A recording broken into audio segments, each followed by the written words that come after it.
In this video, we're going to take a look at the quadratic formula, another method that we can use to solve any quadratic equation that we encounter. In our last lesson, we learned about completing the square, another method that works for any quadratic. And we're going to use completing the square process on just our standard quadratic equation template to derive the quadratic formula. If you'd like to try that derivation on your own by completing the square of this equation, go ahead and pause the video to try it out. Otherwise, we're going to explain what to do. So remember, the first thing we do in completing the square is we move our constant to the other side of the equal sign. So in this case, I have c, so in order to move that, I'm going to subtract c from both sides, and we're left with ax squared plus bx equals negative c. Then we want to make sure that we don't have a coefficient for our x squared term. We want that to be 1. So I'm going to divide all three terms of my equation by a. So that leaves me with x squared plus b over a times x equals negative c divided by a. The next step in our completing the square process was to take half of this middle coefficient and square it. So b over a divided by 2 is equal to b over 2a. b over 2a squared is equal to b squared over 4a. So we're going to add this to both sides of our equation. So now, actually sorry, this is going to be over 4a squared. I forgot to square that. We're going to have x squared plus b over ax plus b squared over 4a squared equals negative c over a plus b squared over 4a squared. Now we're ready to factor the left-hand side. So we can go ahead and do this with the knowledge of what we did to create this. So I'm going to have x plus, since we saw addition, and we squared this b over 2a. So we're going to have b over 2a inside our binomial, and that's all going to be squared. Now we need to combine these two fractions. And in order to do that, we need a common denominator. So here we see 4a squared, here we see a, which means we need to multiply by 4a in both the numerator and the denominator. So we're going to have negative 4ac over 4a squared plus b squared over 4a squared. So on this side of the equal sign, we're going to have negative 4ac plus b squared all over 4a squared. And now we're ready to go ahead and take the square root of both sides. So when we do this, remember that the square root undoes the squared, and we want both the positive and the negative root here. But remember that we can't have fractions underneath the radical. So I'm going to have x plus b over 2a equals plus or minus the square root. But I'm going to split it up into the square root of negative 4ac plus b squared over the square root of 4a squared, which is really, if we keep going here, bring that plus or minus up because it doesn't matter where it goes, numerator or denominator, we have to pick one, negative 4ac plus b squared all over, square root of 4 is 2, square root of a squared is a. So we're going to have two equations here because we have both the positive and the negative root, but I'm going to keep everything condensed, and we have x plus b over 2a equals plus or minus the square root of negative 4ac plus b squared all over 2a.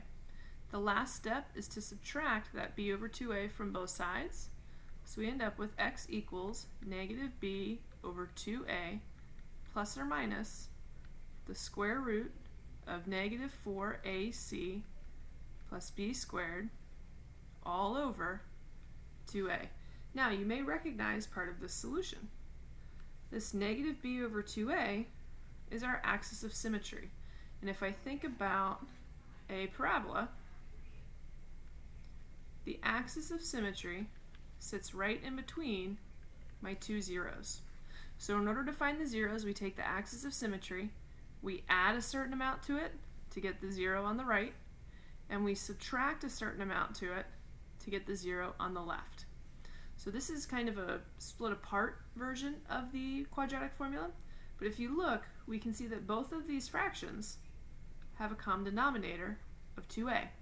So I can go ahead and combine them, and in my numerator I'm going to have negative b plus or minus, and typically in the quadratic formula we flip these two terms around, so you'll see b squared minus 4ac all over the denominator of 2a.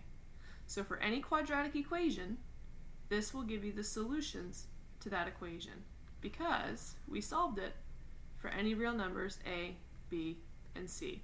So that's just where this comes from. I know a lot of times this gets just tossed out. You're expected to use it, but if you're interested, that's where that formula comes from. So now, like we said, we can use this to solve any equation, but we're going to talk first about what we call the discriminant. And the discriminant is the the argument of our radical. So we have that b squared minus 4ac part, and it's just this. Notice that there's no square root when we talk about the discriminant. This is the most common mistake.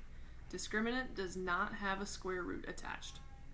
The discriminant helps us figure out the number and type of solutions the equation has. So if the discriminant is negative, that would mean that we're taking the square root of a negative number. And within the real number system, we can't do that. So that means that we have no real roots. If the discriminant is 0, that would mean that we have both plus or minus the square root of 0. Well, that's just going to be equal to 0, which means we're only going to have one solution in our formula. If the discriminant is positive, then we have both a positive value and a negative value here, and that gives us our two solutions. So this allows us to look at an equation and quickly determine how many zeros it's going to have based on the value of that discriminant without going through the whole formula. So if we are asked to determine the discriminant, the first thing we're going to do is calculate that b squared minus 4ac value, that value underneath the radical in the quadratic formula. So for this example, b is negative 2, so we have negative 2 squared minus 4 times a, which is 4, and c was 14. So we have 4 minus 4 times 4 is 16, and then 16 times 14 is 224. So our discriminant is negative 220. So this would be our answer for the discriminant. For the number of roots, we can't take the square root of negative 220, so this is where the quadratic formula would stop, and we'd say we have no real solutions, so we have no real roots. Now notice that this equation was set equal to 0, and our formula comes back to an equation set equal to 0. So in order to use the quadratic formula either to solve or to find the discriminant, the right side of our equal sign must be 0.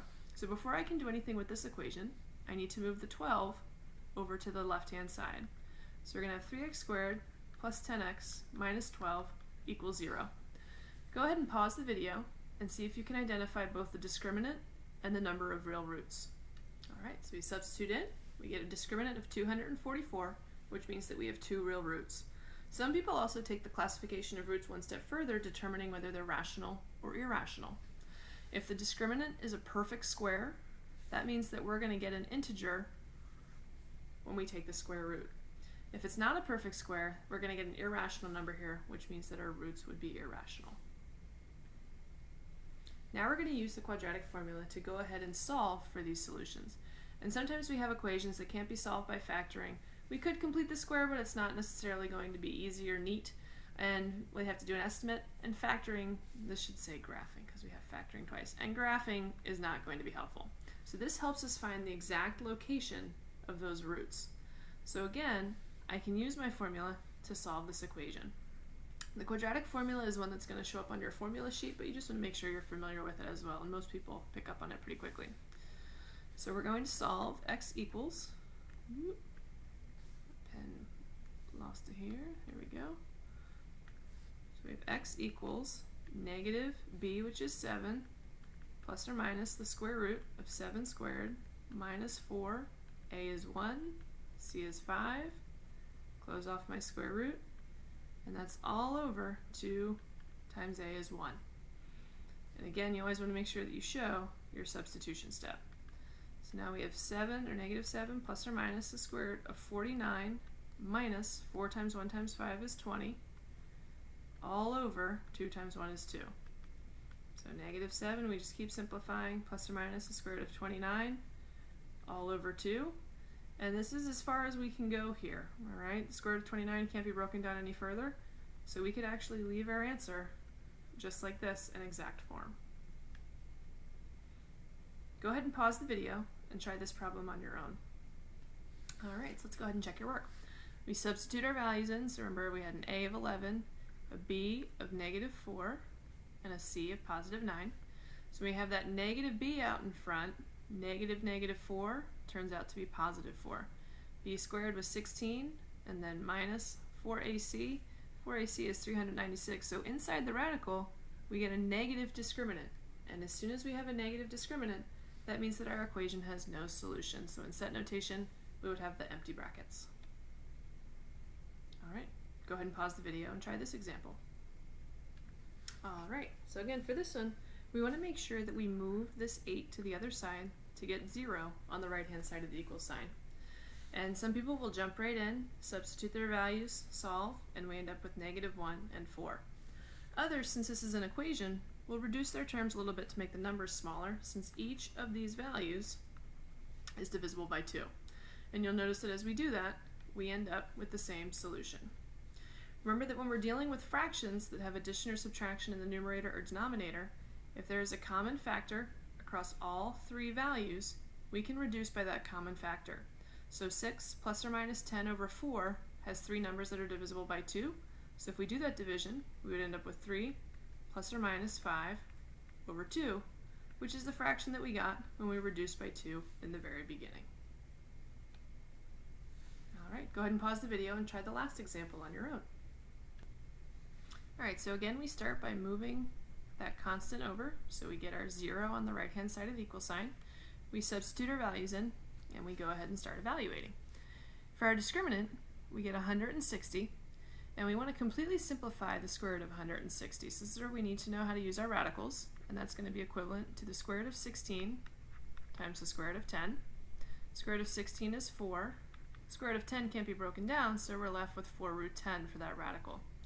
Then if we look at all 3 numbers outside the radical, those are all even, so we can divide them by 2, and we end up with our final answer of negative 5 plus or minus 2 times the square root of 10, all divided by 3. And 99% of the time, we're going to ask for this exact simplified radical form. Now, remember that though the quadratic formula works for every situation, it's not necessarily the best option. Okay, you still want to remember that it may be easier to factor or solve by square roots in certain situations. So this isn't necessarily going to be the tool that you jump to right away, but it will work for the job that you have to get done.